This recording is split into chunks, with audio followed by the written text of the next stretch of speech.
Next, I'm going to describe to you the self-adjusting alerts and how they adapt to system baselines. So on a previous slide, I described ordinary alert that is actually based on the best practices. And this is a different kind of animal. This is for a purpose wherein there is lots of different kind of database instance and server workloads, and we have to adapt those baselines. On one server, 60% CPU workload on average would be just fine, wherein on some another server, that would be a situation of an alert. So on these cases, how we are able to define the threshold levels into valid ones based on the statistics of existing monitoring log data. That's the exact answer. We need to have statistics of the older log history and see how the performance counters behave over time.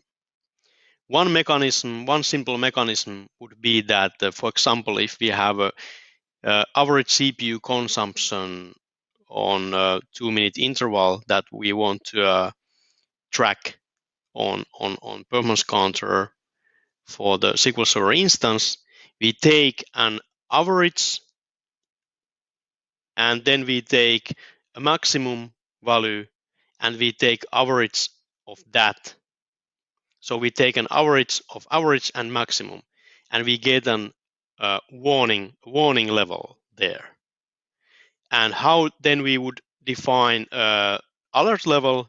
It would be an average of average and maximum and a maximum value.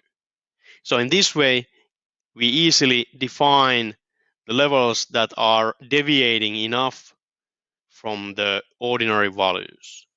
There are different kind of mechanisms to do this.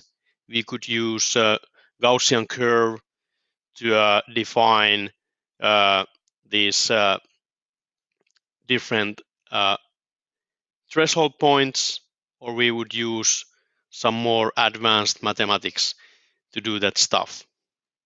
But this is the basic idea, that we understand that different kind of servers, instances, and databases have different kinds of workloads, and they need to have different kinds of threshold levels for their performance counters. So what are the pros for this kind of point of view? So it's good that it adapts to different kind of servers, instances, and databases depending on their behavioral characteristics over time. And also you will get the fewer but more relevant alerts. That is, of course, a very good thing. But which are the cons in such way to think? Well, this may trigger still unnecessary alerts. This mechanism does not automatically carve off all the unneeded alerts, but it really may trigger in some cases unnecessary alerts still, because it's based on statistics over a certain period of time on monitoring data. So still this problem exists. Also, it may allow some unhealthy performance. For example, if there is a SQL Server instance that is already behaving badly when we start to monitor that, and we are not diagnosing that more closely, we are not fixing those problems. For example, if we have certain SQL Server instance that is unhealthy already, and we are calculating those self-adjusting alert baselines based on that unhealthy performance on that instance. So for example, if there is problems with buffer cache hit ratio already, and then we get actually lower values on average than should be, that would lead into an unhealthy performance. Such a case would be, for example, that if the warning level would be an average of average and minimum, because this is a reverse counter.